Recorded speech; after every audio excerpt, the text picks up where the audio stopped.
This is somewhat of a recap, and a lot of this was covered this morning, and so hopefully we'll be able to get through this so that no one has to get out of their chair. Relevant disclosures is that I'm both a speaker on an ad board and certainly part of research with Blue Earth Diagnostics. And so a lot of the issue with next generation imaging is, what are we going against? And certainly we do know that up to 40 to 50% of men after seemingly curative treatment will actually have a recurrence of their disease. And our current way to localize that disease was really with ultrasound, CT, and bone scan, and that's really the old way. And the problem with those are they're really just not sensitive technologies, and really you need high PSA levels, greater than 10 to localize about 10% of those positive scans will be at that level. And that's a problem because there's certainly evidence that the earlier we treat, the better that patients' oncologic outcomes will be. And so certainly the new way, the next generation imaging is really with MRIs and PET-CT scans, and certainly even combinations of those that we've heard. And so that really is the motivation, is this really the new standard? And this is just a slide saying, hey, where are we using these as patients kind of progress? So certainly those who are initially treated with curative intent, they do recur, and then often some of those will still continue to progress and ultimately become castrate resistant. And anytime patients are failing along that pathway, from the time of initial failure to as they fail along as measured by PSA or other indicators, is really when next generation imaging should be utilized. And the problem is as soon as we get a concept, we come to the market and there's like a menu of choices. And so the initial kind of next generation imaging, and what I'm really referring to is PET-CT scan, was really with the C11 choline scan. And again, that showed a lot of promise and certainly more sensitivity than the current standards. But the problem is that the generators to make that are very far and few between, and the half-life of C11 choline is about 20 minutes.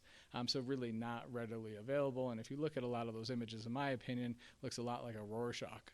So certainly improved the bar, but not ready for prime time across the country. And so the next generation there came up with a flucyclovine scan, which had a much improved half-life, about 110 minutes, great sensitivity, specificity, and we'll go through a lot of the data, certainly move that bar. And now there are the FDA approval of 2 PSMA scans. Again, the gallium scan has about half of that, so about a 68-minute half-life. There's the DCF pill really kind of also has an extended half-life, but we don't really understand how they compare, and that's some of what we'll go through today. And certainly there are newer agents, the F18 PSMA that is coming online. And so what did we compare against? And again, for FDA approval, we've all used the choline PET imaging. And when you look at that initial data by really trained radiologists, the data is pretty impressive. So we all kind of poo-poo and say, hey, it has bad sensitivity and specificity. But when we look at its performance, even at low levels in the right hands, about 36% of that will actually show a positive detection. And certainly others, people have said, is that the better your or the faster your PSA doubling time, the more likely you are to have a positive scan. And so again, a very good standard to compare against. But again, the practicality based on the half-life of the C11 makes it kind of difficult as a uniform technology. So again, the next one that came on market was the flucyclovine F18 scan. Again, this takes advantage of a large amino acid transporter that is preferentially expressed in prostate cancer cells. Again, this is also advantageous because number one, it has a longer half-life, and there's limited urinary excretion. This showed a lot of promise. And then again, to get the approval, anything has to go against the gold standard, again, compared to the C11. And certainly in those kind of head-to-head comparative studies, no surprise, F18, also known as flucyclovine or Axumin scan, really showed improved sensitivity and specificity, and certainly even at very low PSA levels. Again, I keep bringing that up because to the urologist who has just put a patient under surgery, we're really looking at those low levels and sensitivity there for action, because again, the evidence supports that the earlier intervention has superior outcomes. And again, to bring up is that this is data from the Locate trial. Again, Dr. Andrew was really the key investigator here. But when we look at trained radiologists over time, at low levels, 30 to 40% of those or higher will have a positive result. Again, overall, some of these are within the prostate bed, but even a lot of these include lymph nodes as well as bone. So again, has moved the bar. I keep pressing backwards.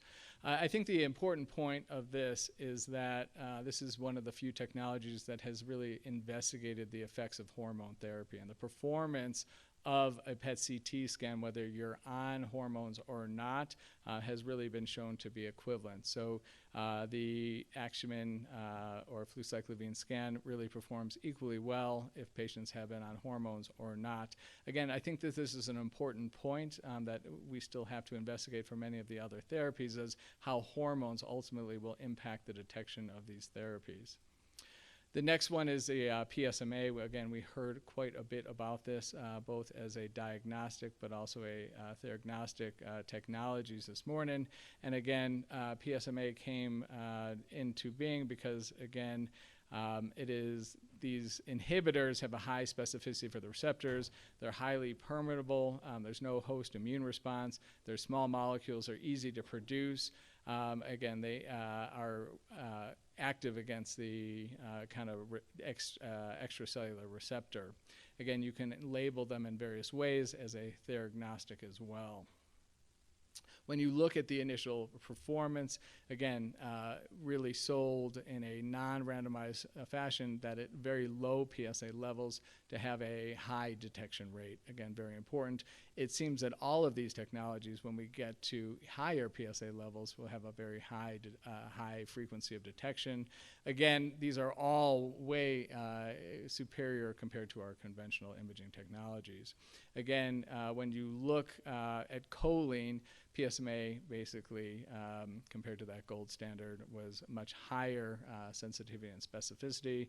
It can detect rates better than choline, more lesions detected at low PSA levels, less than 2, a higher SVU max, so you can see them more clear, and higher to tumor than background. So that was true in very small lymph node metastasis, as well as bone and liver as well.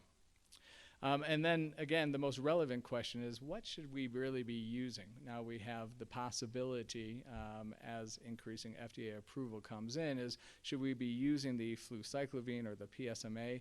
And I do think that that is still a subject of debate and or question. Meaning that the initial prospective trial that was single institution that came out that got the most publicity was really that, hey, and we look at all the tweets online that's saying that PSMA is really superior. And certainly those initial studies really supported, again, single institution, and we can argue back and forth of the limitations of the study, but that it was superior to the flucyclovine.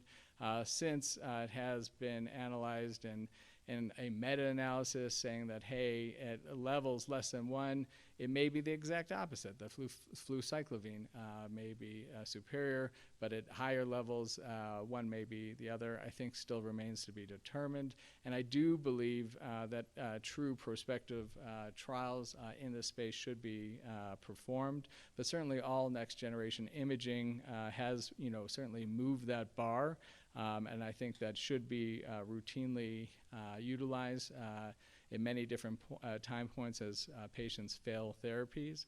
But I think, kind of outstanding issues that remain to be determined are, when we should be using which type of imaging agent, whether you're castrate sensitive or resistant, low PSA levels, if you really have lymph node or bone metastasis, is the expression, and there has been a publication by Ash Ross and colleagues which show that the expression of amino acid transporters versus PSMA may be different based on hormone sensitivity or not. And certainly if we can understand the biology of these lesions, that it can be highlighted by each PET imaging agent is a key question as we move forward. So thank you.